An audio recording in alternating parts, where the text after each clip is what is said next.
Peace, everyone. It is Dynasty Mirror Search for Huru. Thank you so much for joining us. Hold on. Let me switch some things around real quick. I got all my statues in here. Let me switch some things around real quick so we could. I don't want some of these statues to feel neglected.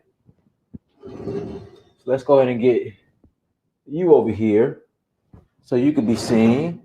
Let me switch it up a little bit. There we go. There we go. There we go. Okay. All right. There we go. So everyone, thank you so much for joining Dynasty Mirror Search for Huru. Before we get started, I want to give a special shout out to my Niger brother, Omo Niger, my brother Ike, who has a website, naturalikeproducts.com, in which he sells products direct from Nigeria. So I just want to show you guys some of the products. Make sure you support the brother. Go to Natural Ike Products. I personally use them and eat them and drink them, and they're great. Again, directly from Nigeria. So this is one of my favorite products, the shea butter. So keeps my skin glowing and refreshing and refreshed. So this is the shea butter. Then we have his rice products, his wild rice. Again, straight from Nigeria. So guys, please go and support, again, straight from Nigeria. And then now I've used the majority of the ginger. Again, I've been using the majority of the ginger. It's been helping me through my rejuvenation process and my healing process from my COVID situation. So great products. Then we have the family favorite, the hibiscus, the sobo, which is BSAP. So again, directly from Nigeria, everyone. Tiger nuts, cashew nuts. Personally, I already ate all the roasted peanuts. He sent me some roasted peanuts. I used them. I ate them. Sorry. Then we have the moringa leaves, straight from Nigeria. Alligator pepper, straight from Nigeria. Tiger nuts, straight from Nigeria. Got the black soap. And the breadfruit seeds. So guys, please go support the brother. Great products. Great quality. Tastes great. Straight from Nigeria. So please go support the brother, you guys. Also, too, we have tours coming up. All right, we are going to Nigeria August 13th through the 19th for the Oshun Festival. So again, if you want to roll with us, please send me an email. Go to dynastymirror.com, send me a message. Also, we are going to Sierra Leone, December 4th through 12th. If you want to roll with us, please go to dynastymirror.com, send me a message. And if you are interested in starting a home-based business that deals with gold, go to dynastymirror.com, send me a message, and let me show you how you can get started. There you go. All right, I got to bring my brother Keye in. Brother, how are you? Hi, Dinas. I'm doing well. How are you? Doing How you good, feeling? bro. How you feeling today? I feel a whole lot better. I'm feeling better. Like I said, every day I'm improving. Yeah, I'm sleeping well. Like I said, it's slowly coming along. So, and it's just a blessing to be here because a lot of people didn't make it. yeah. Unfortunately. You're so right. There've been a lot of. I think what's the number in New York now? Was it 5,000? Yeah, to the point where some of the bodies can't be identified. They're just burying them in mass graves. Man, that's crazy. That's crazy. I mean, some people out there are still taking it lightly, Which is crazy. Yeah. yeah, yeah, Yeah. And then, like I said, I just did a video earlier, just the hospital bills and the hospital costs if you have to go to the hospital and treating this, right? And then, you have people still running around, no insurance, you know, going to the juke joint, hanging out, playing dominoes and spades and shit. Excuse my language. yeah. Yeah. Yeah, just risking it all because risking it all because they're not taking this serious. So guys, take this serious. Coronavirus is very serious. Be careful out there. Again, I contracted it myself, so it is very real. So again, just be careful out there. So today's topic, and I'm gonna bring my brother Bube on as well. He's from Nigeria. Can Nigeria replace China as a superpower? I know that's a very open-ended question, but the talent is there. Let me repeat. The talent is there. The reason why I say that, a Nigerian is creating or inventing something new every day. If you really look at it, there's really no inventions coming out of China. They just duplicate everything. So again, the talent is there. Nigeria has the largest diaspora, black diaspora on the planet. Nigerians have money, even though people want to focus on Nigeria being the poverty capital of the world. Nigerians have money. The ingenuity is there, the talent is there. But what's missing or what's keeping Nigeria from overtaking and surpassing China as a world power? So, Diners, when you sent me the topic for today, Uh huh. the first thing I wanted to make sure I had the correct definition for was, the word superpower, right? Right. Mhm. And I think there are certain characteristics that define a superpower being economic, military, Right. technological, Right. and I forgot the last one. But then the term superpower was defined by the interaction between the Soviet Union and United States during the Cold War. Um, that term has been used to define whether or not a country is a superpower. So Mhm. now people are saying, well, China is a superpower because it's become an economic power. Technologically, it's also become a power. It also has a strong military now. So people are using that term to define China. And I think Nigeria can become a superpower to replace China. But I also think that Nigeria would have to redefine the term superpower because Nigeria's focus in terms of being a superpower won't be to use soft and hard power around the world, but it'd be to lift and work closely uh, through black folks around the world, essentially becoming a champion for for black diaspora, black people all around the world, in a sense, because it has that capability to do that. Because when you look at Nigeria, because of the population, one, you have 200 million, like you mentioned, a lot of Nigerians are, the diaspora is huge in Europe, in North America, highly qualified population abroad and at home. Um, so the tools are there. The political will has to match the tools. And that political will has to also take a look at what Nigeria is today, because everything our final constitution that was created after Abacha died Mhm. became the standing constitution that we're using today. Okay. And if you look at what Nigeria was created as and the way it's been governed ever since, Nigeria has not looked at itself and its makeup and said, we need to create a government that works for us. You know, 300 different languages, 300 different ethnicities. Right. Um, you have pretty much security is central in Abuja. States can't control their own security. Um, States are treated as charity cases. Essentially, Abuja kind of said. What do you mean by that? Charity cases? Can you expand on that? So Abuja, it will pretty much the federal money is sent out to all the states. So there's Okay. allocation, right? Hmm. And like the Niger Delta states get, I think, 13% derivation fund because of having oil at their location. But then when you look at the whole country, um, each state gets an allocation. So a lot of times, each local government gets an allocation. I think Nigeria has 776 local government areas. So a lot of times when you look at the whole country, it's like almost all these factions are sitting back waiting for their allocation money from the federal government. And the government hasn't looked, and I don't know if you've been listening to the news recently. You see a lot of clamor, a lot of people, like in the Southwest, they're calling for Oduduwa Republic. Yeah, yeah. In fact, there Yeah, was on Channel TV. There was a interview where someone was saying that the Yorubas are pretty much treated like I forgot what he was like saying, but slaves, like like slaves. slaves. Yeah, Yeah, which I disagree with, yeah.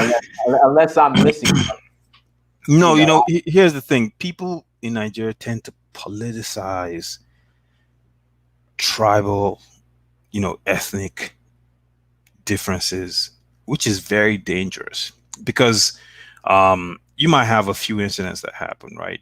You might have Buhari come into power, and then you Right. point out certain posts that Buhari has given out to people, and the people he's given those posts to happen to be Hausa Fulani, and then people start to drive the narrative that guess what? Because he gave all these people posts that are Hausa Fulani, Buhari is trying to Fulanize Nigeria. He's trying Right. to bring in because the Fulanis. Hold on. Not Buhari.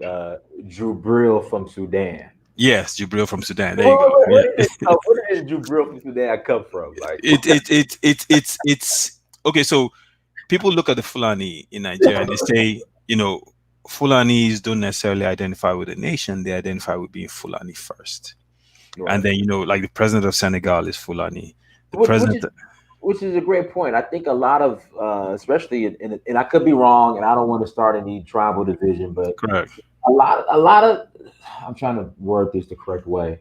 Identify as Muslim first, in my Yeah, honest opinion, then Nigerian or even black. In fact, Muslim first, maybe Nigerian black second. The fact they identify with the religion first, and they do their own race, and that could yeah, be and that happens on both sides, right? It happens with Islam and it happens with Christianity, right, right? So you have a lot of Christians that would say, "Hey, I'm Christian." right. Before, especially in Nigeria, religion is also another point outside of ethnicity. That's it's a very very dicey subject that can easily lead to a lot of different things. So what you see in a lot of situations is you see people in politics that tend to try to use these two items to use it to their advantage, and it causes division. So like the guy you saw on Channels TV saying, "Hey, Right. Yorubas are treated like slaves in Nigeria." Like, let's Yeah, be real. I think that's That's not that's even exaggeration, but exactly. unless I'm missing, The vice president Osibanjo is Yoruba, right, and he's very influential. Fashola is in Buhari's cabinet. He's very influential. The list goes on and on. Yorubas arguably, you know, could argue that they're the most literate group in Nigeria. Because Awolowo started a program way back that's bearing fruit today. So a lot of Yorubas are highly educated, not just in Nigeria, globally. So, to make the argument that Yorubas have also some of Nigeria's billionaires.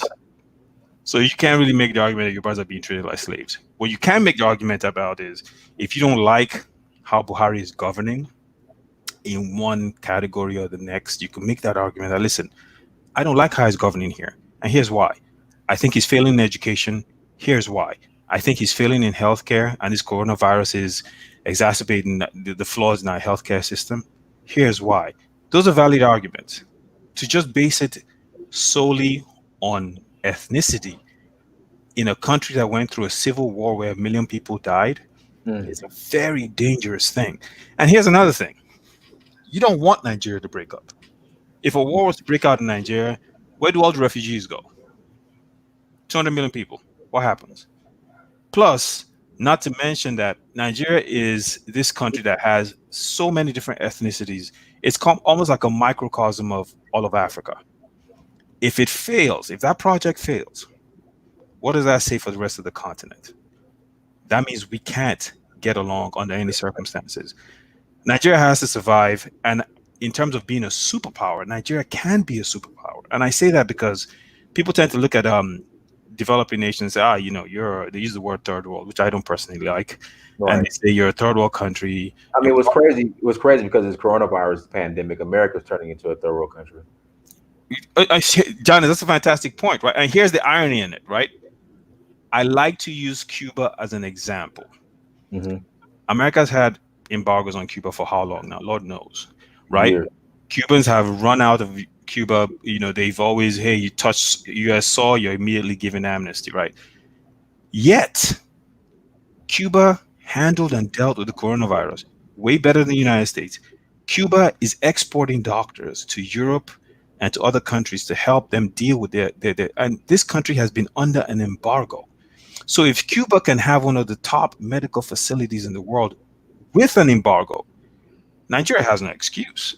I mean, we can look at ourselves and say, listen, and it just takes a political will. I remember there was a time when I was still in the States at this time, and Obasanjo came to the US. Mm-hmm. And he was on stage bragging about how there were 5,000 Nigerian medical doctors that were trained in Nigeria, operating at the top hospitals like the John Hopkins and those hospitals in the United States. All in America. In Yeah. America. Yeah. Yeah. And I was Yeah. sitting there going, you're the president. How could you possibly brag about this? And then why aren't you inviting all those 5,000 doctors to come to Nigeria to have a round table at Aso Rock and immediately and tell them we're not leaving this room until we figure out how to fix our healthcare system and make sure that everyone has access to healthcare in Nigeria? Why aren't you having that conversation with those guys? And that's just medical doctors. I could talk about aerospace engineers. I could talk about respected scientists, researchers. The list goes on and on. In fact, the highest paid like robotics or drone engineer is a Nigerian, a There you young go. Nigerian. There you Yeah. go. The Yeah. list goes on and on. So if they really wanted to, they could bring these people. And I'm just talking specifically about Nigerians. I haven't even crossed over into, other Africans in the diaspora, African Americans that are doing exceptional. If an African country is willing to work with an individual, not an institution, right? Because there's a big difference. Sometimes you see people, they try to say, well, let's work with people in diaspora, but then they try to work with the institution instead of the individual. The issue with that, I would say the majority of institutions in Black America have been compromised. So it's really Exactly, right? Yeah. So you could, like you said, the African American scientists out there. You had some doctors on there the other day. I think one of them had Nigerian heritage and the other one was African American. But then yeah.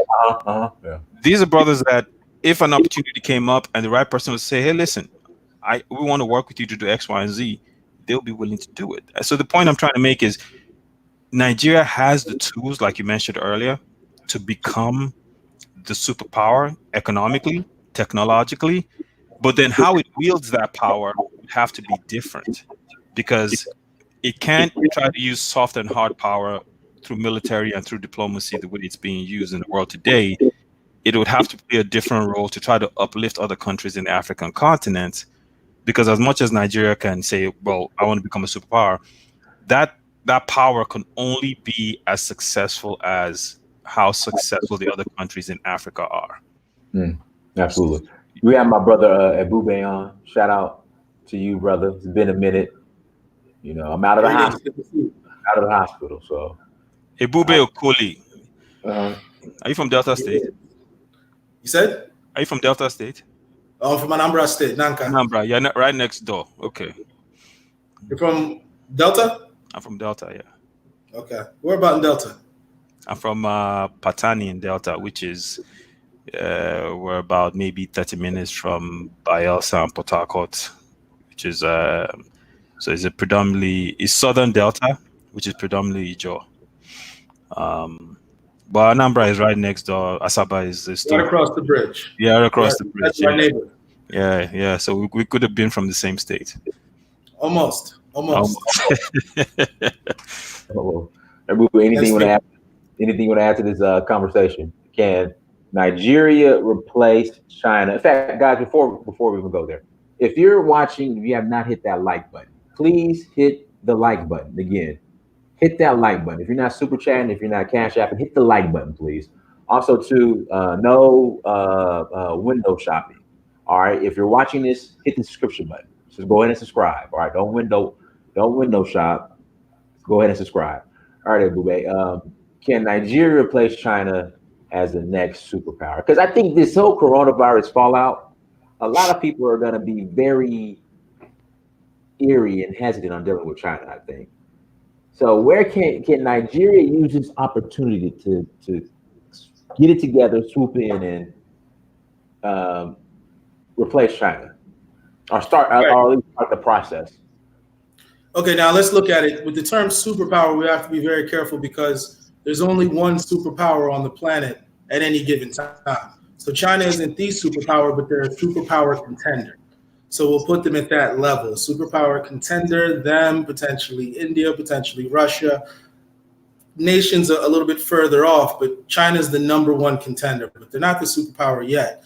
So the question that we're asking is, can Nigeria do what China did to reposition itself to be a contender, to be the next superpower?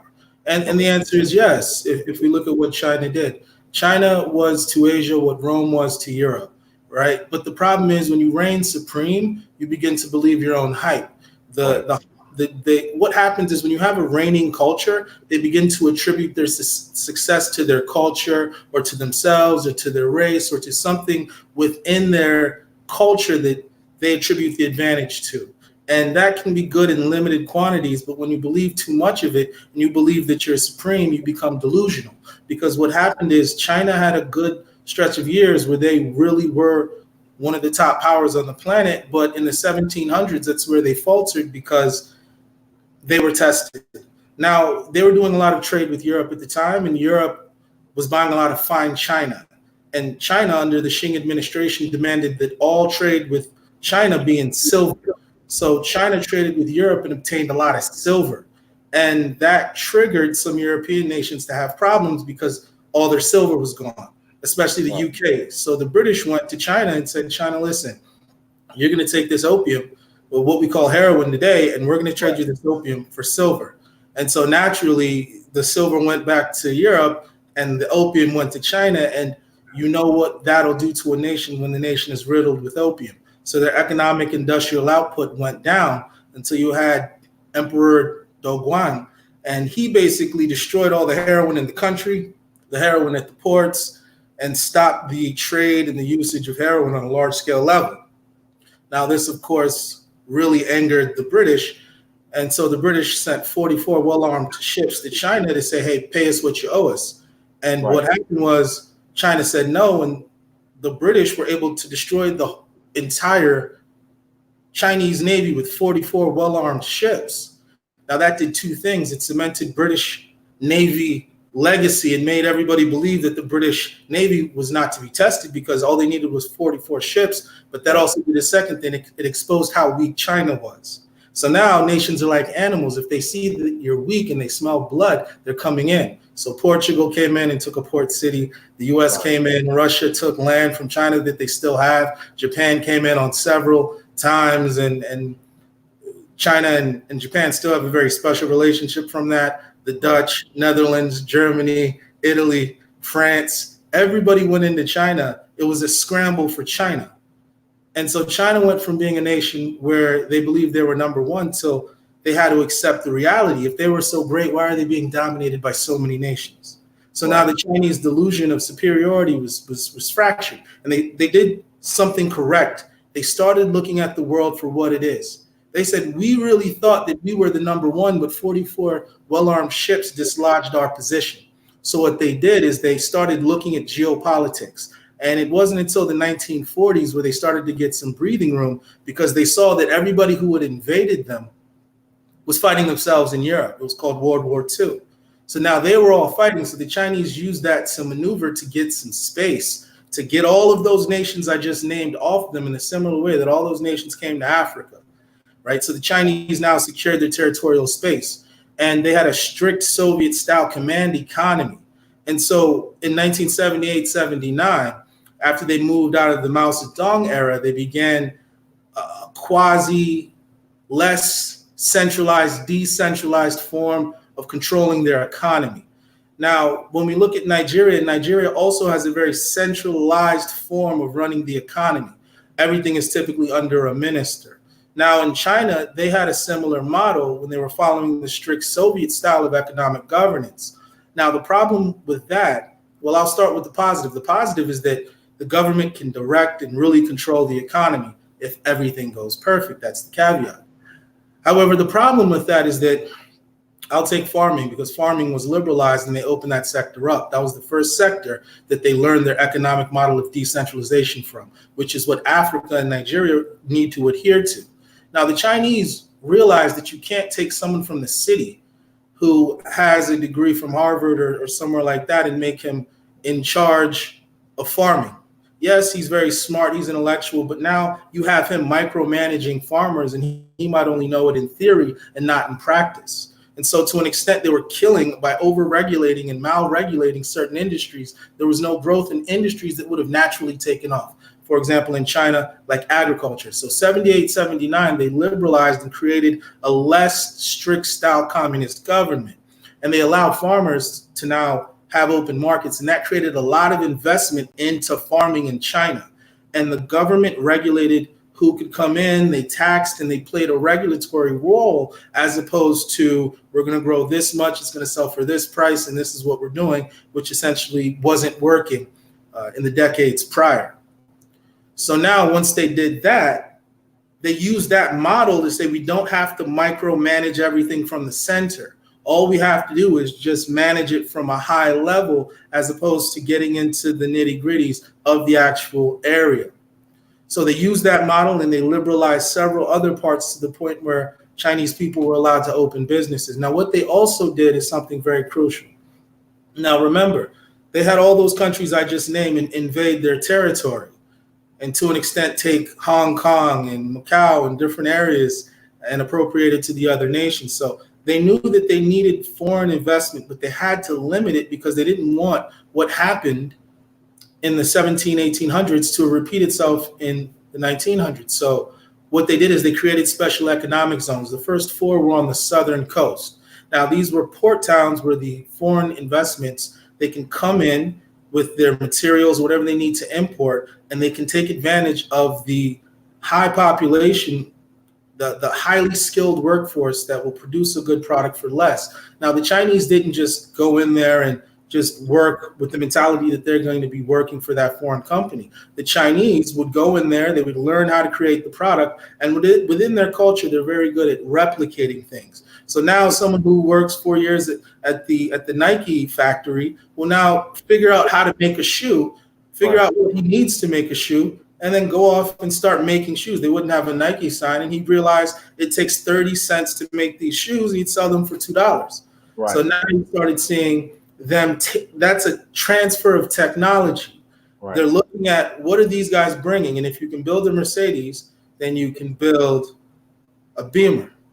If you can build a Beamer, you can build a Ford. If you can build your Ford, now you can build your own car that's indigenous to China, right? So that's what the Chinese did.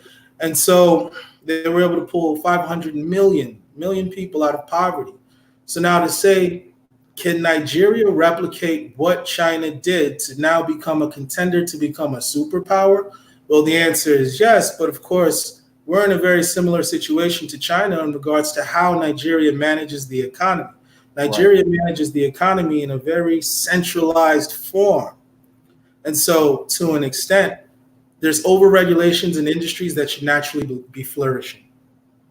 Because sometimes when the government over-involves itself in the industry will naturally crumple up and become a shadow of what it could actually be.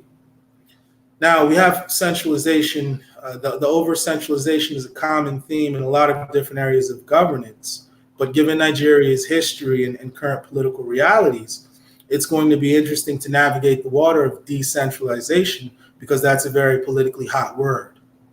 But to answer the question, yes, it starts with decentralization. And yes, Nigeria could become a contender to become the world superpower towards the end of this century. Cool. We had a question in the chat room from Professor Davis. Professor Davis, let me get back to your super chat. Well, your question real quick. So basically, what he was asking is, are there any? Let me go over here on Facebook part. Are there any African nations who could take the lead in Africa who are in position to? And I think personally, the answer is Nigeria. Yes. Yeah, Nigeria is if you look, I was following the recent things that have happened with the Echo in West Africa, and if you notice, uh, they had a plan. They met in Abuja. They came up with the blueprint and the framework for the Echo, and they were supposed to create a central bank in Nigeria. Um, Right. Recently, what's happened is Ouattara they've now said they want to peg the Echo to the CFA. Well, yeah. So what's going on with the Echo? So from my understanding, the Echo was supposed to launch beginning of the year. Do you know what's going on with that? Well, from what I've gathered from media sources, right, they've said that the Echo is now going to be pegged to the CFA franc, to the French francs, which Kind of defeats the point. yes, which is not the agreement they had in Abuja. So you have countries like Nigeria right now who are saying, well, look, this is a problem because if that's the case, we're not going to be a signatory to this. And the francophone countries have somehow, for some weird reason, come together and have gone back to their French fathers and I've agreed to kind of peg this money to the franc. So I'm kind of watching closely. That's about the information I have right now. But I'm kind of watching closely to see how this entire thing unfolds because, like you said, Dinus, that defeats the whole purpose, right? Right.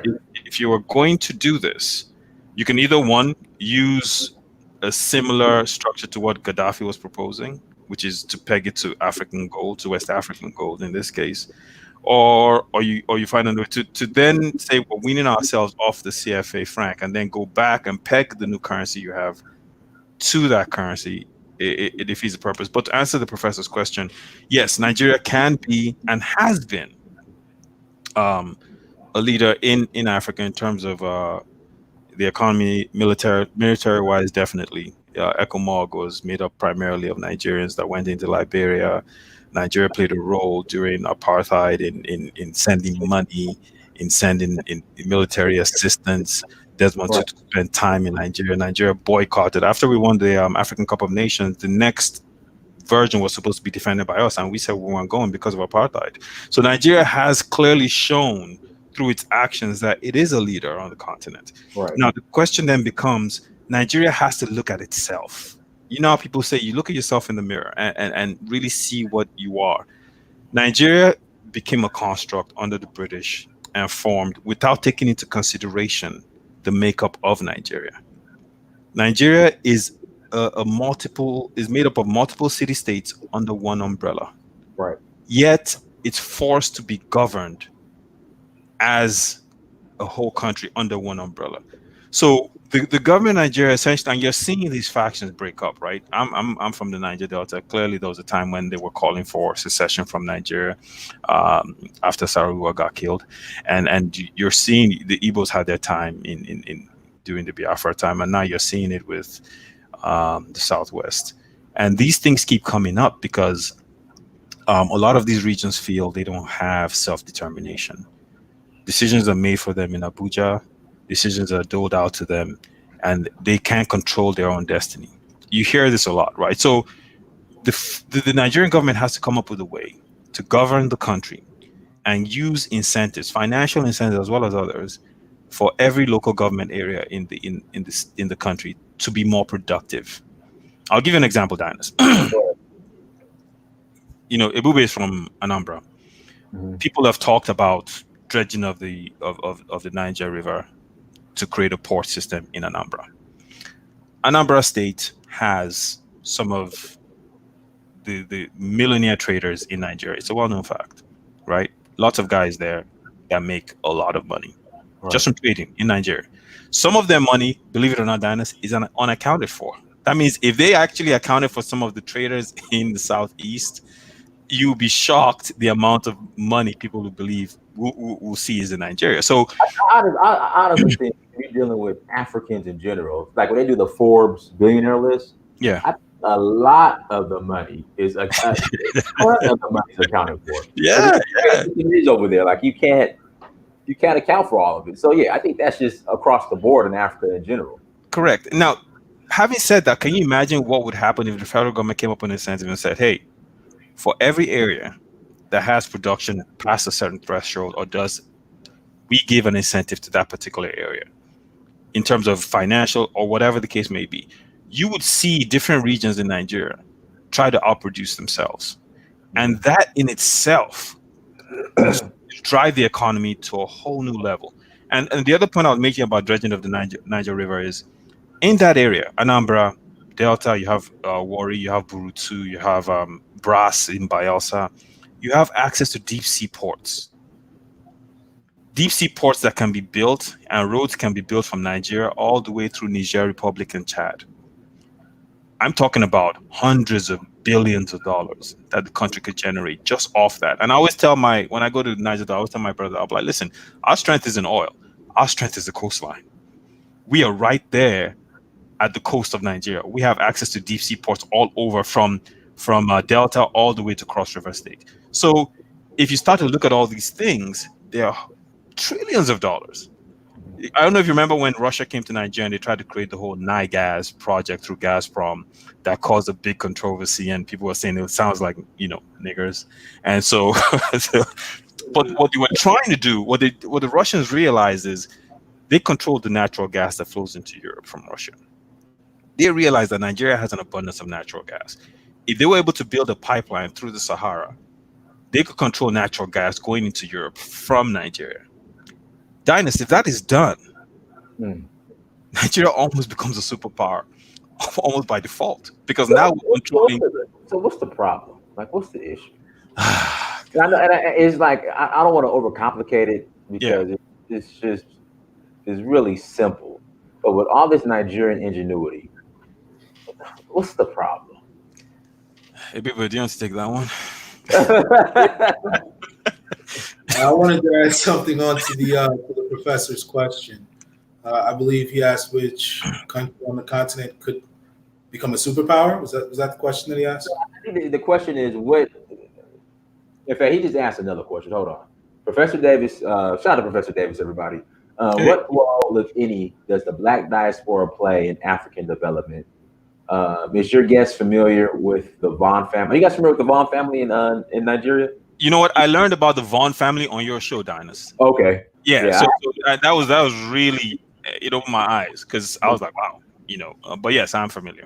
Go ahead. Yeah. So you have the Vaughn family, then you have the what's the Souzas from the Brazil who came back, or something like that. So you have them. Let's see here. The Vaughn's family and its role in the development of the Nigerian youth movement in 1934. Nigerian Youth Movement is the first national organization that undergirded Nigerian independence. Yeah, so we'll go ahead. To answer the first question, go ahead. There are four about which country in the African continent could potentially become the next superpower. There are 4 countries in Africa right now that are uniquely positioned to potentially become the next superpower on the continent. Now, each of them have their pluses and their minuses, if you will. So now the 4 are Egypt, Nigeria, Ethiopia, and South Africa. Now, South Africa has issues because it's culturally disconnected from the rest of the continent. And right now, the South Africans don't have the best name among other Africans because of issues on ground. Next, you have Egypt. Egypt has a very strong military, very strong economy, but culturally, once again, they lean more towards West Asia than they do the bulk of Africa. And so they're culturally disconnected as well. So now you look at Ethiopia and Nigeria. Now, when you look at Ethiopia is in East Africa. East Africa isn't as industrialized as West Africa, nor is it as united as West Africa. West Africa is the most united region in Africa, which means that any power that sits within the most united region is going to be uniquely positioned to be the next superpower of the continent. So that's why it looks like Nigeria is going to take that. Now, the next question after becoming the superpower on the continent is, how do we become either the superpower, which means you're going to occupy the supreme position? For example, the Cold War was a war to see who was going to occupy the supreme position. It was a war between Russia, or the USSR, and the United States. So the United States won, and their system overall won out. And in the United States system, the United States is number 1. So now to see if Nigeria can get to the point where they're that for the world, by the end of the century, that could definitely happen. Now, a lot needs to be done before we get there, but it'll most likely be our generation that sets the stage for that to happen. Now, to go to the second question, what's the problem? Why isn't Nigeria emerging as the unanimous superpower on the continent and the next contender for superpower? Right. What's the problem in regards to that issue? Right. Well, once again, we get to, if we're going to look at China as a model of greatness restored, meaning that this was a region or an area similar to how West Africa has always had glorious ancient empires. We're not going to go back through it. We don't need a history lesson. We just know that West Africa was greater in the past than it is today, similar to how China was greater in the past than it is today. So now, or it was at one point, it's gotten back to the point where it was in the past. West Africa as a whole hasn't gotten back to the point where it was in the past. So now we want to compare what they did to what Nigeria and West Africa need to do. Well, the first thing China did was secure itself internally. Right. And made sure that its economy was buoyant and powerful, and they made sure that the government wasn't in any way hampering the economy. So now in Nigeria, we have a very high centralization of the economy being planned out. So for example, if I'm Minister of Agriculture today, I might be out of position, but oftentimes when people are offered such positions, they take them. And oftentimes these positions are given out based on how well people politic as opposed to technocratic abilities.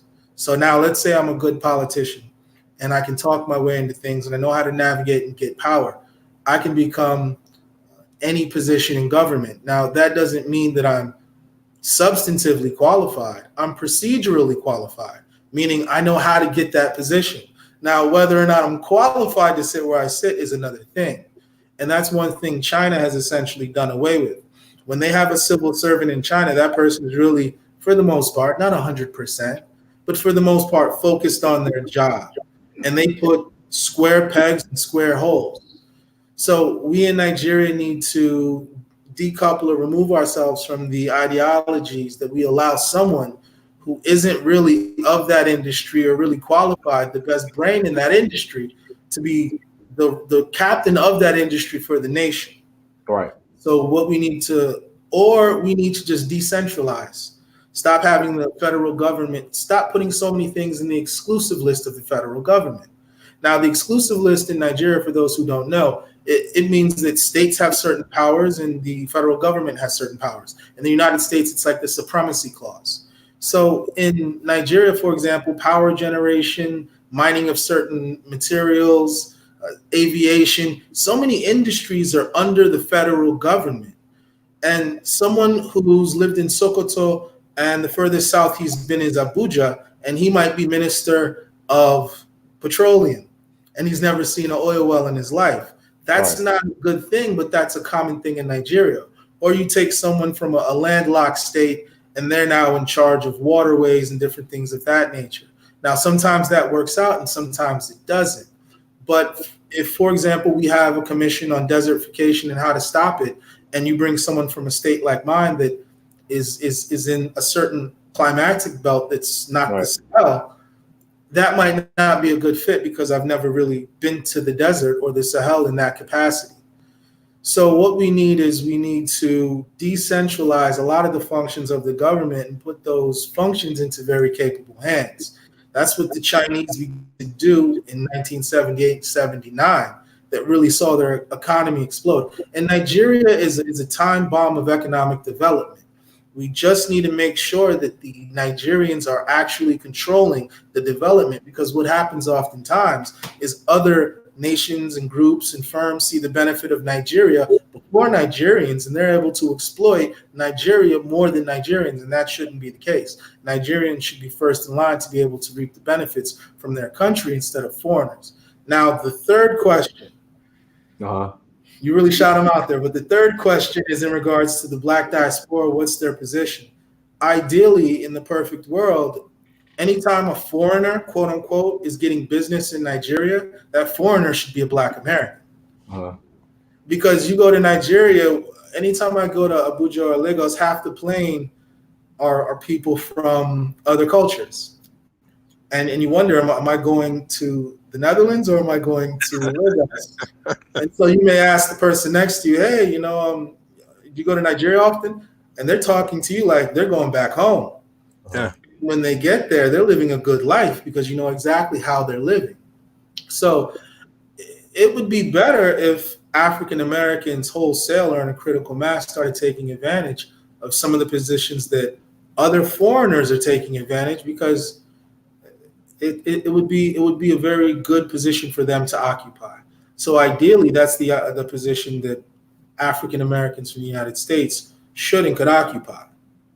Thank you, Abube, for saying that. I mean, I think I just meant, Dennis and I were discussing that yesterday. One second, guys. Make Christy, thank you for the super chat. And guys, again, hit that like button as you come into the chat room. Please, again, hit the like button. All right, go ahead. Yeah. So, you know, I forgot the professor's last name, Professor Davis. Davis? Is it Davis? Davis. Yeah, Professor Davis. Professor Davis. I think he brought up, the Vaughn family, and I remember listening to that whole story, and I was thinking to myself, like, wow, I always knew through history that the civil rights struggle in the United States spurred the independence struggle and really had an effect on the independence struggle in African states. And MLK and Malcolm X, they came to Africa and worked closely with people, and Malcolm X specifically even spoke out after Lumumba was murdered in DRC. So, there was that collaboration, that interest back then, right? And the opportunity is still there, even especially today with technology, right? So the opportunity is even more glaring.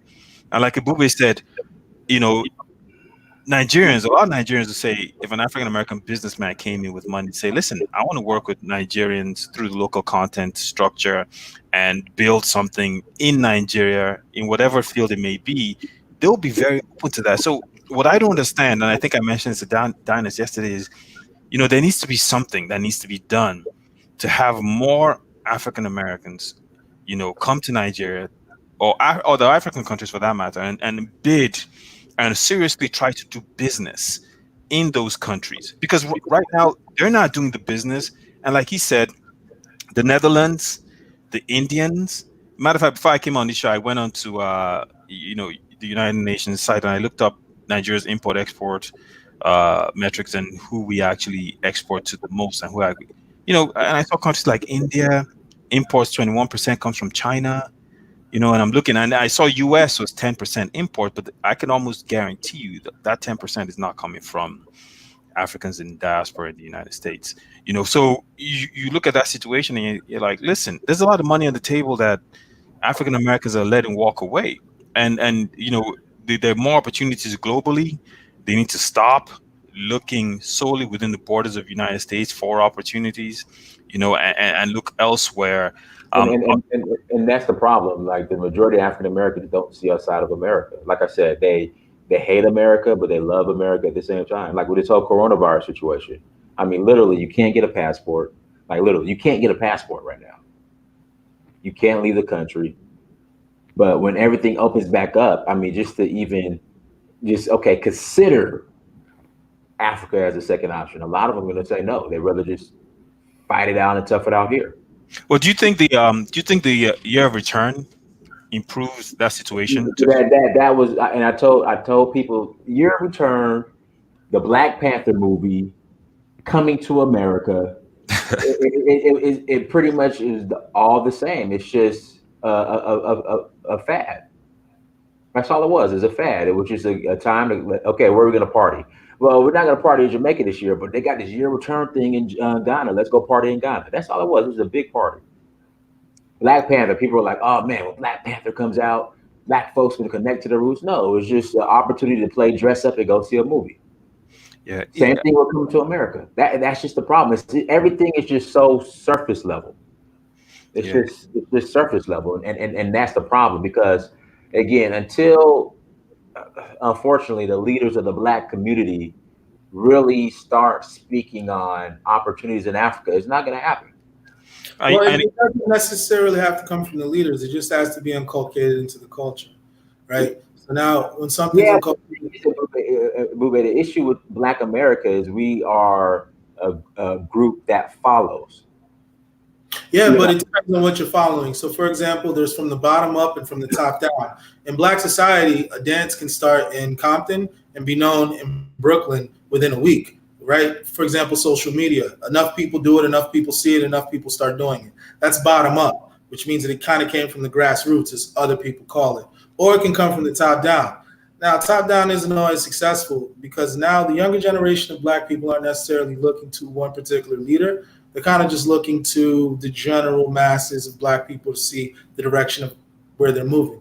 Now, of course, that direction is guided by forces and voices here and there, but largely there aren't a lot of Black leaders that the new generation of Black people adhere to their word. But that's why I said it, the better way for it to be inculcated into the culture, which means that, let's say I'm a young African-American man who wants to start a business, instead of just thinking about starting a business that requires skills like an electrician, a plumber, or something like that, I think about, you know what? There's a whole continent where I can do business. Let me get with a bunch of other people that think on the same wavelength. Let me see if I can connect with some Africans who live here. Let me make sure I got some Africans on the ground. Let me go to Africa a couple times and see if I can set up a business out there, right? Once that becomes an option in the mind of the average African American, you're going to see a lot more of it happening. And that may happen sooner than we actually think, based on the exposure people have nowadays. And Abube, I'll expand on what you just said, using that whole, kind of skills labor, electricians, plumbers, and the like. There are a lot of times in Nigeria, I'll go to, I'll go to Banana Island, for instance, right, in Lagos, and fantastic house. I'll walk in, and I go to the bathroom, and the finishing on the plumbing it doesn't flush. right. The plumbing around the toilet isn't complete. It's those little things, right? If you bring in a local contractor, and here's what I do whenever I want work done on my house or anything in Abuja or anywhere, I'll ask the person first, hey, what's the problem with this? What do you see that's a problem? That'll instantly let me know if they're thinking about it how I'm thinking about it. Yeah. So what you're saying is absolutely true. If we had it's not just having a skill, there's also an art to this skill. Thank you. And you can really market that art to the skill. And people will pay top dollar for it because you'll go through 7 contractors, get referred to somebody by your cousin. Your uncle will also send over. Exactly. And guess what? You get the job done correctly. And guess what? They can actually even set up a situation where they're training people and people are paying them to get trained on all these things.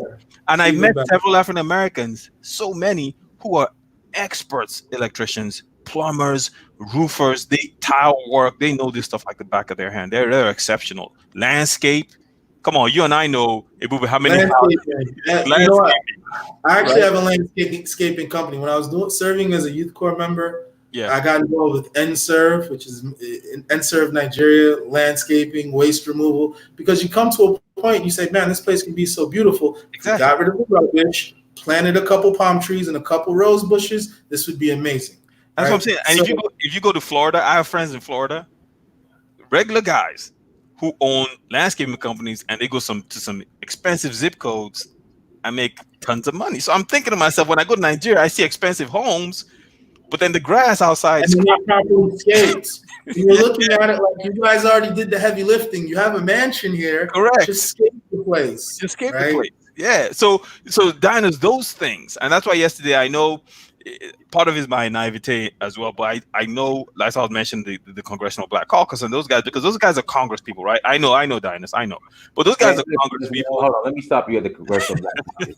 This was their agenda since was to get Trump out of office. It didn't happen, and now they have completely disappeared. Yeah. Even though they dissipate their energy a lot because, unfortunately, within the Congressional Black Caucus, they will put on a cape for every other issue, immigration, LGBT, every fight we fought. But when it comes to a Black issue, these other groups don't give the same energy. So and politicians are really supposed to serve the community. And really, by serving the community, they're supposed to economically strengthen the community that they come from. Because it's a game of economics. This is capitalism. The government is a big bag of money. Everybody pays taxes into this big bag of money. And elections are, how are we going to divide up this big bag of money that everybody's income tax, their sales tax went into? So your politician, well, you have to have an economy. That's what Black people need, an economy. But when you have an economy, you say, well, we need this, this, and this to strengthen our individual economy. Let's get a politician from our ranks, or let's buy a politician and have them represent us and give us tangibles, give us money back to our community. So now the Congressional Black Caucus isn't necessarily geared towards that. And that is an issue because you're only supposed to go there for the socioeconomic betterment of your specific group. So fighting for everybody else when they don't fight for you is problematic because you're dissipating your energy. And at the end of the day, the group you come from isn't getting any economic empowerment, which means you're slipping further and further behind because everyone else is getting handfuls of the big bag of money known as the government. Yeah, and Dinus, these ideas were started. Now, some of these things don't involve any huge overhead, right? You person goes to Nigeria, visits a couple of homes, takes a look at the structure, educates himself on how homes are built, comes back and says, look, okay, we can do X, Y, and Z. Has a local content partner in Nigeria, says, okay, fine. Here's my information. When an opportunity comes up or work is done, we'll come down, we'll get it done. These are the fees. This is how much it costs. This is our website. And it's turnkey. So when you look at that situation, you're asking yourself, okay, so to answer Professor Davis's question, the opportunities are there, right? And I think you mentioned a lot of people don't have passports. So that's an issue that needs to be resolved. More and more people need to recognize that there are opportunities based on their skill set that they could come to Nigeria and not just make money off of, but also train and develop people in the local population, which overall will uplift Nigerian. In this case, we're talking about Nigeria, but it could be Togo, it could be Benin, it could be Cote d'Ivoire, right? Would uplift the economy of that nation and make everything better. I'll give you an example. I was listening to Vlad TV a couple of days ago. Okay. And, all right. Yeah, it's interesting. It's entertaining. You have to give him that much. But I saw the piece that had Freeway Rick Ross on. Okay. And they asked him about Africans. I don't know if you guys have seen this. And he said, oh, we love Africans, but they have a problem with us. And I'm sitting down listening to this. And I'm like, where's he getting this information from? And then he said, are you familiar with Dapper Dan? Yeah. His story is far, but go ahead. Yeah, no. But then I saw it and I was wondering, I was like, okay, because I mean, I've listened to the guy's story. I love his story. I've read all kinds of stuff about him. So I'm thinking, where's it? I was thinking maybe he met a few people from Africa and, it didn't go down too well. And so he's kind of taking that little sample size and using it across the board. But then he kept saying, they have a problem with us. We don't have a problem with them, and this and that. And then they had an interview with John Sally, former LA Laker basketball player. You guys know him, right? Right. Yeah. So he said, listen, I don't know where that's coming from. He started saying now he's going to open up a sports bar in Lagos, and he's working with some people in Ghana to do X, Y, and Z because he invests a lot of money and he does a lot of stuff. So there seems to be this difference that's going on within I guess African American community, where on one hand, but the thing is, if you ask these African Americans who say that, like, okay, be specific. When you say they have a problem with us, what happened? Because the thing is, a lot of times, especially like someone like a Freeway Rick Ross or a lot of African Americans in the community, they're just in the community. A lot of times they don't even come in contact with Africans. Now they might come in contact with somebody from the Caribbean. Yeah. And then on top of that, like for example, when I went to high school, with 3 Igbo kids, the Chinookways. I had no clue they were from Nigeria or Nigerian until like later on, and I just thought they just have funny last names until like later on. I mean, I didn't know any better until like I got into college, and they're like, "Yeah, we're parents are from Nigeria." I was like, "Oh, I thought they were Black Americans." Yeah. So, but I'll tell you what was, because it was a long interview I saw, and I'll tell you what I felt was disturbing. It wasn't what Ricky Ross said. It was that they asked Godfrey, whose parents are Nigerian. Nigerian, right? I believe his parents are Igbo. And he was born and raised in the United States. And Godfrey actually co-signed what Rick Ross said.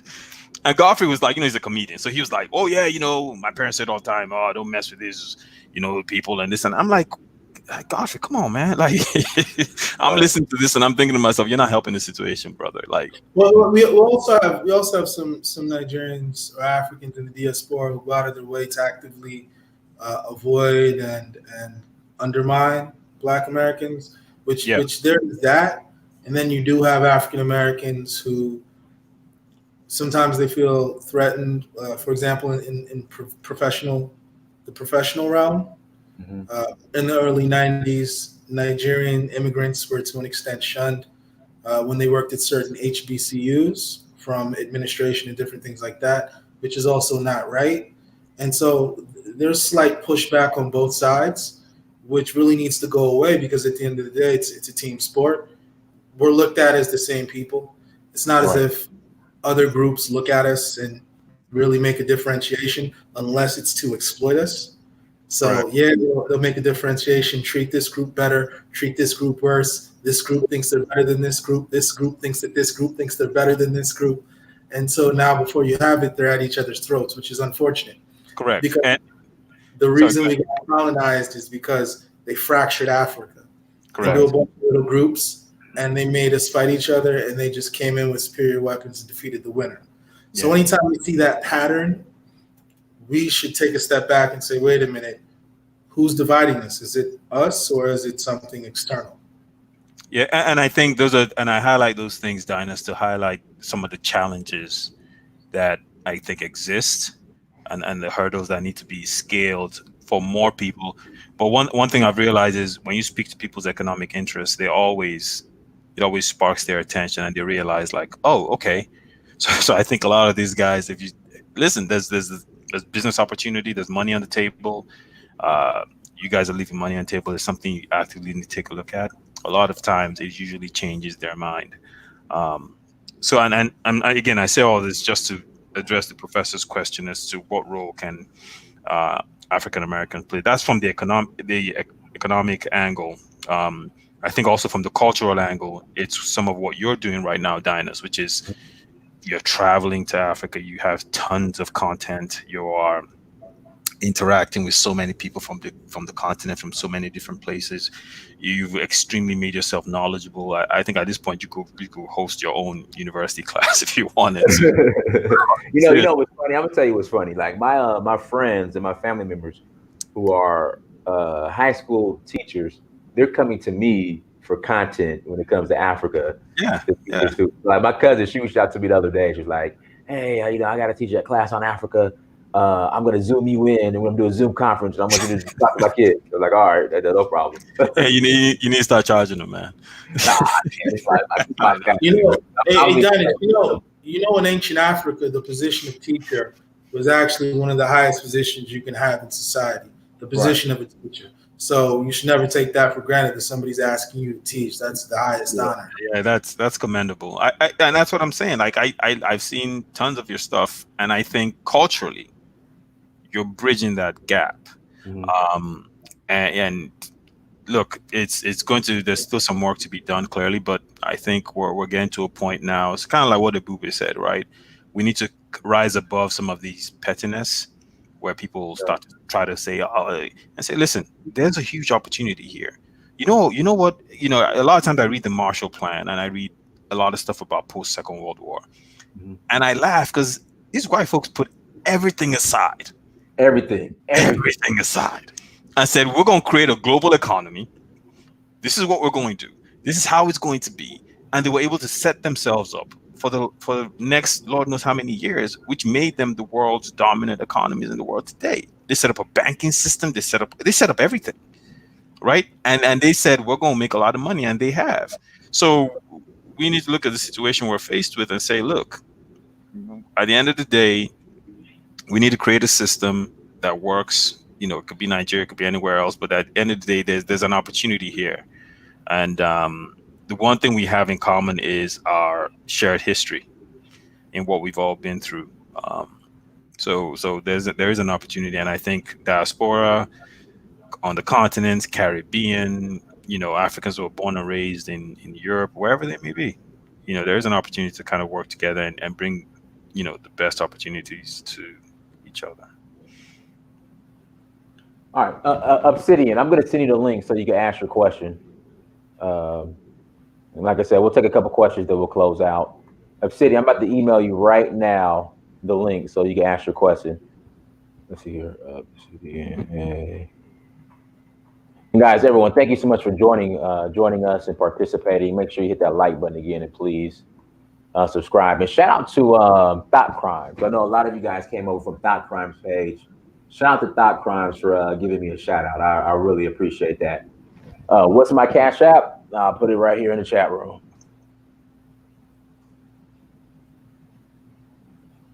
Imagine what role can the Nigerian diaspora play? Because I primarily when I see the Nigerian diaspora, they're celebrating the success in the West, but not necessarily exporting that to Nigeria. How do we change that? Ebube, you want to start or you want me to start? I'll go ahead and kick off. Okay. All right. Now, we talked about it earlier. We talked about certain industries in Nigeria would naturally be moving forward at an accelerated rate. You have to remember that when it came down to industrialize, China industrialized what took Europe and America 150 years to do. China did it in the span of 30 years. Essentially, a generation or two really changed the outlook of China. Why? Because once again, they liberalized their control. They didn't micromanage the economy. They supported it in any capacity that they could. They regulated it, but they didn't overregulate it. They taxed it, but they didn't overtax it. And they didn't politicize the economy. You shouldn't be a minister merely because you can play the game better than somebody else. That's a procedural minister. And a minister is someone that basically governs a certain sector of the economy, right? Or that has presidential power, like aviation, agriculture, et cetera, et cetera.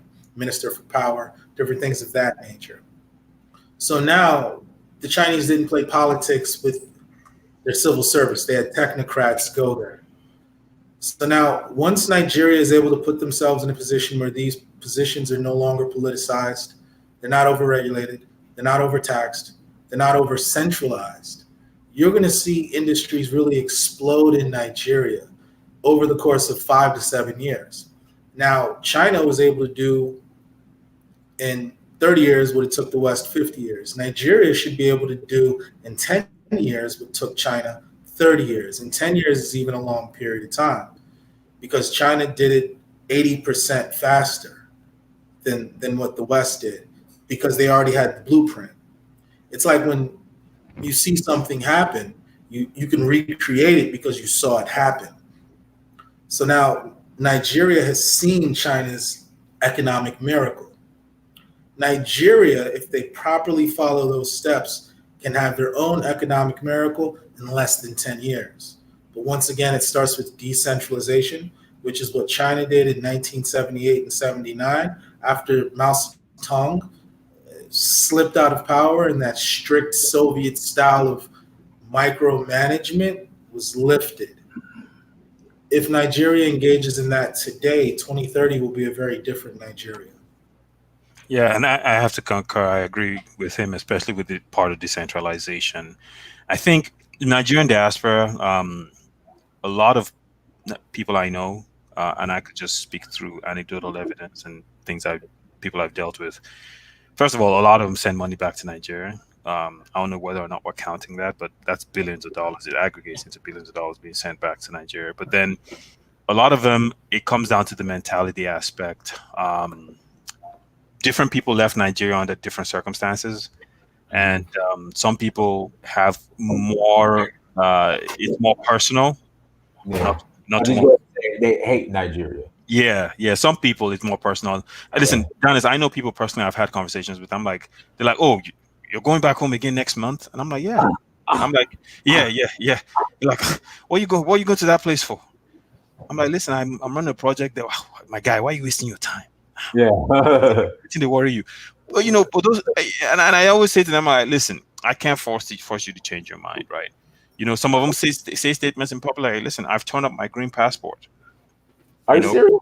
Yeah. They actually listen. There's a video in an Obsidian. We'll get you here after I make my statement.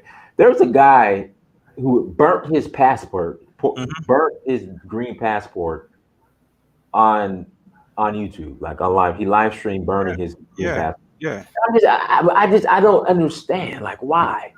It's unfortunate, but then again, I think for a lot of these people, people go through different circumstances in life, and I personally have known people in Nigeria who went through. Now, it's not an excuse, but they went through literally hell before they left the country for one reason or the other, right? Their personal experience. So when you run into them in the United States, they're making more money than they've ever made in their lives. They feel like they've arrived. First of all, before they came, they always put the US on a pedestal, and that mentality just always remained. So once they came over, they're like, oh, listen, I'm working with these people. They had a certain way they viewed white people, and now they feel like they're being accepted by them. And they just feel like, listen, I'm good here. I'm never going back. Burn up the black. So when they run into a Nigerian like me or a Bube and we say, hey, we're running businesses in Nigeria, working with people in Nigeria, they're like, what the hell is wrong with you? And we're like, well, look, you're never going back. You've decided to make that decision, which is fine. That's your personal decision. But you can't criticize any other African or African American for that matter for trying to do stuff in Nigeria, because sometimes I think they're also being short sighted because the country they're running out from and burning their passports on, Lebanese, Chinese, Indians, and Right, white Americans are running into those countries right, and spending their money to get opportunities that they don't even have in their country. So, and there's nothing you could do with those people when people bring up a personal experience as a rationale for why they're not going to show any allegiance to their country anymore. I mean, what are you going to do, Diners? right. There's absolutely nothing you can do. But I think a lot of those people will come around, like what we said, if the decentralization happens, if things start to happen more on a regional, state, and local government level, and you start to see opportunities flourish, I could guarantee you, Dynast, a lot of those people will be the first people to jump on a plane, fly back to Nigeria, and try to get a piece of the cake. Right. Or if they get a ministerial position, Or if they they get a get a ministerial position. they'll be back home before you know it. Yeah, Yeah. Yeah. exactly. I want Obsidian. Go ahead and ask your question, sister. Yeah, hi guys. Hi, Ibube and is it Keye or Keye? I know Okay, it's okay, yeah. Keye. Oh, okay, Keye. All right. So my question is around actually two sectors, and then I want to make a comment as well. So there are two new companies that are refining gold in Nigeria now. There's one called Thor, and there's another one called I think it's called Kian Smith Refinery. And before these companies started, they're very new. There was mining going on in Nigeria by artisans, most of them from the north, but it was all being done underground. And then there was some illegal, and they're all illegal. And there was a lot of illegal mining by the Chinese as well. Obviously, probably sponsored by politicians, right? So what these companies did was these two companies, Nigerian owned, was they basically looked at Nigeria and said, Nigerians buy a lot of gold. There's 20,000 unique gold buyers every single day in Kanu. And we go, I know my mom used to trade gold when I was, she's passed away, but when we were kids, my mom used to go to different countries to buy gold. And Nigerians are known as gold buyers in India, they go to Dubai, we buy a lot of gold. But none of this is accounted for even today. Billions of dollars in the underground market. So what these two companies did was they did some research, working with some economists in Nigeria. There's a renowned economist in Nigeria, Ayo Teriba, and one of these companies is owned by his daughter-in-law, Nere Teriba. They decided that we're going to start refining Nigerians' gold, get all these illegal artisans to work for our company, set them up, get them licensed so that we can actually track what they do, so that we can account for where Nigeria's gold is going to. She's very young, she's 34. And we're going to set up policies and regulation and figure out why these guys are mining illegally. They're just mining illegally because they don't want to pay royalties. So they said, okay, fine, you don't want to pay royalties. Just mine for us. since you're experts, and we'll pay the royalties to the government ourselves. But you can do it, just do it and you don't have to pay anything. So now, what they ended up with in only 3 years was a really refined mining plan for gold in Nigeria. So, my point is a lot of these things that we talk about, we can actually do them. Nigeria or a lot of African governments, they are ready to work with you if you have a plan and you have a sound proposal for them.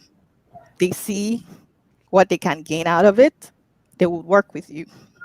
So now they've been doing it for the last 3 years. Now we have a gold mining what do you call it, conference in Nigeria every year, set up by these two companies. Companies around the world come to this conference. I've never seen any African Americans attend these gold conferences. I've been there twice. There's one happening this year in 2020 in September. And I hope a few of you guys on this call or in this live stream will attend. Hey, let's do this, Obsidian. Tomorrow, Hmm. me and you will do a stream talking about gold mining in the event. Because I'll be honest, the reason why a lot of African Americans didn't attend probably because we didn't know about it. See, a lot of information we don't get unless we're in certain circles. I'm just being honest. And we have to talk about those circles because there are lots of circles. There's the Harvard Business Conference that takes place every single year, where there are a lot of Africans that come there. There are a lot of African and businessmen. They come to the Harvard, what's it called, African Business Conference in this African Business School there. There are conferences that happen at Wharton. There are conferences that happen at Columbia University. Very, very, very sound African experts, businessmen making millions of dollars on the continent attend these conferences every year looking for partners. But they don't find partners. We don't see a lot of African Americans, except maybe the few that are attending these business schools. And many of them they don't even come for the conference. They just happen to be in the business school. So if you are looking for these types of opportunities, you really need to be aggressive about finding information. And information is there. It's online. It's everywhere. Anyway, so let's get back to the gold. So yeah, so what they did is they basically set up a regulation, a policy plan. They sat with the government. There was a lot of pushback, so it took them 3 years to have regulation. And what they're doing now is they actually started to include a lot of the countries within West Africa because they said we're going to do this, and people are smuggling, or there is a royalty of 3% in Ghana, and we have royalties of 1% in Niger or Nigeria. It doesn't make sense. So they decided to come together and bring in the countries around to make it consistent. That's what this conference is about. It's also about the value chain. So you refine and then you smelt the gold. And then after smelting, you figure out design and all the different areas where gold can be used within the economy. So now what they're doing is they're trying to find ways where you can include Nigerian designers that can actually design gold, um, people that can grade gold, gold graders, jewelers just across the world that can help to um, be part of this value chain. So if you're interested, you should definitely start looking at that. It's a very, very early stage industry right now in Nigeria, and it's going to be the next oil. And that's by the way. The other thing that is similar that has happened in the last maybe 5 to 10 years is there's another lady. Her name is can't remember right now, but she set up the first air ambulance business in Nigeria, Hmm. and she was only 29 years old when she started, and I think she's about 34 now as well. What did she do? She kept going to the government. She went to Abuja. I think there was a time she slept there for a whole week, just Oh, going every single day to the health minister. And there was a time she was at his office for pretty much waiting for him for a whole day. They kept saying he's in meetings. She stayed there the entire day and then took the bus back to Lagos. About, I don't know, 9-hour journey from Abuja or something like that. But then eventually she got the license and now she owns a fleet of planes carrying Nigerians that need urgent help or health urgent that have urgent health crisis across the continent to places where they can get the best health care in the fastest amount of time. It could be an accident or whatever it is. So what am I saying? What I'm saying is if you have an idea, the government is ready to work with you if you're consistent and persistent enough. The next thing now is given this coronavirus issue that we're facing, I think if you have a sound plan for health, somebody is ready to listen to you. If you have a sound plan for healthcare in Nigeria, healthcare policy and planning on how you're going to implement it across the country, somebody is going to listen to you. But have that plan and figure out a way it's going to work for the government in terms of revenue generation. Once they see that, they're going to listen. And that's my 2 cents. Yeah, Thank cool. you, Yeah, Dinus. Obsidian, but for real, I'm gonna email you. Let's do a show tomorrow. Just really speaking on the opportunities that African Americans are missing out in Nigeria. Sure. Okay, cool. I'll send you an email after the show. But brother, let's go ahead and close out. Kaya, anything you want to share in closing? No, thank you for having me on, Dennis. I No appreciate it. problem. I think some things that Obsidian said, are huge, and I'm going to tune in tomorrow personally to listen to learn Mhm. more about some of these. I'd like to attend that conference, to be honest with you. Oh yeah, absolutely. That's fine. Yeah, absolutely. Tomorrow, with Yeah, that, we'll do tomorrow 7 p.m. Tomorrow, yeah. Obsidian. I'm Matter, cool tomorrow matter, 7. Obsidian. matter of Yeah, fact, that'll work. That'll work. Okay. All matter right. of fact, Dennis, I have an idea for you, and I'm going to throw it Go out ahead. right now. Go ahead. Okay. Y- y- Email me. Yeah. Yeah. No, no, you're already doing it right now because you already have tours to to Nigeria and different parts of Africa.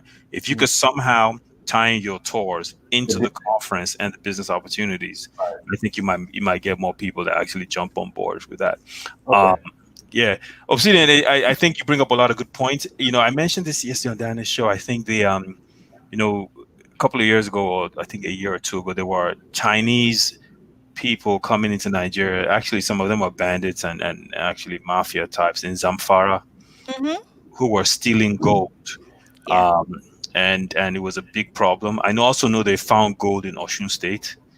Mhm. Um, Mm-hmm. so they and those are the only two places I think they've looked. So if there's gold in Zamfara, I mean, what's stopping there from being gold in Sokoto, which is right next door? Um, Ojikawa. Ojigawa, exactly. So, again, tons of opportunities. I think this is huge. And thank you for mentioning it. I think the one thing I'll come to the defense on African Americans on as it relates to the conferences you mentioned, these conferences are kind of like US elite conferences, if you will. You mentioned Wharton, you mentioned Harvard. I mean, and it's strange because these are the people that typically get all the inside information on how to get access to opportunities in Africa anyways, right? That's why you should go there. No, but then it's not Yeah, open just like I to said, everyone. we're dealing with these elite conferences. The information isn't dispersed. But Like the problem is it's kept within a small circle. small circle. And because it's kept within a small circle, it doesn't really get outside. So it's widely circulated, but it's widely circulated within a small demographic when it should really be widely circulated within a large demographic. Correct. So it's like people say, well, look at Africa on the news, and they show war, disease, hunger, but then in these small circles, they're like, oh my God, there's like tons of gold over there and Yeah, opportunities. yeah. The And majority. that's intentional. But that's the good thing about platforms like this. Good things about platforms like this is that the actual truth can be disseminated without any agenda overlying or underlying the message being delivered. Now you have to also realize that a lot of mainstream media have been co-opted by their governments. And now if you think about it, let's say you're a large multinational company and you have a good thing going in Africa where you're, for example, in Liberia, taking advantage of all those rubber trees, right? Uh, there's tire companies in Liberia right now that are making more money from Liberia than anywhere in the world because that's where they're sourcing all their natural resources. Now, do you think you, as that multinational company, want people to know that you're sourcing all this high quality, the highest quality rubber in Liberia, and you're using that and processing it in America to make tires? Do you really think that you want everybody to know about how good that land is out there? No. So when you talk about Liberia, you're going to talk about a civil war that you may or may not have started. Yeah, right, exactly. Yeah. Because when there's conflict, the people don't have control of the nation. So now you have to say, it may be intentional that people don't necessarily understand the business opportunities out there. And there's strong evidence to show that, yes, it may be intentional. But Dynas, I'll salute you. You have a platform where truth can actually be disseminated and reach a lot of people. I appreciate it. Thank you. Guys, I appreciate everyone for joining us on the way out. If you haven't hit that like button and subscribe, thank you so much. We will be back on tomorrow night, 7 p.m., just to really speak on the missed opportunities that African Americans are missing out by not investing in the giant called Nigeria. Obsidian, you want to say something? Oh, no, that's pretty much it. Yeah. So the only last thing is just those conferences that I mentioned, they're actually African conferences. So these are Africans in these schools having these conferences, and they're the Africans in the business schools. I actually didn't attend any of those um, business schools. I just happen to you just have to dig for this information, but we can get into that tomorrow on how to find a step by step how to find opportunities in Nigeria. There we go. So everyone, thank you so much for joining. Everyone who super chatted, thank you so much for the super chats. Greatly appreciate it. Guys, I am healing. I feel so good right now. About a week and a half ago, your boy was in the hospital, down and out. So, thank God that my health is coming back and I'm getting stronger every day. So everyone, thank you so much for joining. Until next time, family, Dynasty Search for Huru. Peace. All right. Bye, guys.